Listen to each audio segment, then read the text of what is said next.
Mga residente sa Purok Ilang-Ilang Barangay Luok, Lapu-Lapu City mireklamo sa taod-taod ng suliran. Sa nagpundong tubig at umangang bahin sa ilang panimay nga matod nila inagas gikan sa septic tank sa Sekyong kondominyo. Ani ang report. Sulod na sa tulo ka tuig nga nag-antos ni ining napundong tubig sa atubangang bahin sa ilang panimay. Si Herman Silvano Absin nga matod niya inagas gikan sa septic tank sa Sekyong Condominium. Ang ilang panimay nagbarug lang yun tapad sa koral sa Sekyong Condominium. Gilumutan na ang tubig ug daw nahimo na kining pond kay may nanurok na nga mga tanom. Habwa nila silang septic dool ron man na ang ilang septic. Naghabwa na mubas mi nila yon. Mana makaingon gigo nga sa ilaha ginang tubiga kay makuhaan po na silang video. Matod ni Herman, napadangat na niya ang reklamo ngadto sa barangay ug bisan ngadto sa City Hall apan hangtod karon wa kini mahatagi og pagtagad. Gani ang ilang suliran usab sa ilang mga silingan ug may signature campaign na usab silang gihimo. Gawas nga hugaw ang tubig, nabalaka usab siya kay delikado kini sa sakit nga dengue, ilabi na kay may mga gagmay siyang mga anak. Problema lipod kay dagang gay ang kuan lamok, baho kayo nya. Ara rabi ataw matug sa sawg nya, baho istanan. Okay ra nako kay kuan dako naman ko, problema ako lang mga bata baluoy kayo. Matod ni Brian Ibanez, OIC Mechanical Engineer sa Sekyong Realty Corporation, nga way factual basis ang reklamo ni Herman.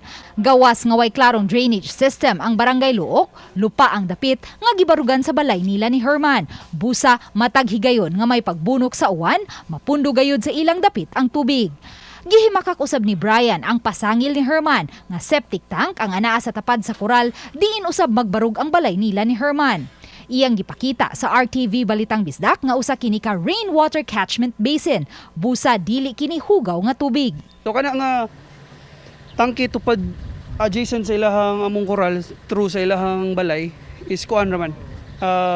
Rainwater catch basin ra na siya. So tubig sa uwan ug sa road mo ra wala nag kuan man sad mi nag proper dislodging man sad mi sa mo ang septic niya. Ang septic na to naman dito layo gid sila. Dugang sa OIC Mechanical Engineer sa Sekyong nga andaman silang mutuman kung ugaling mapamatud-an nga may kakuwangan sa ilang habig. Mitanyag usab sila kang Herman nga abunuhan ang ilang dapit. Mo na first nga among gihatag nga option nga among tambakan nila ha para to lift up ang ilang elevation para pud ma-terminate tong atong mga stagnant water. Samtang gipasabot ni Kapitan Regina Ibanez nga way kamatuuran ang pasangil ni Herman nga wa aksyon ni sa barangay ang ilang reklamo. Since pag reklamo ana nila, gitagaan gyud nag aksyon, gi-inspeksyon na ngadto. And in fact, nanay mga compliance kaila man gi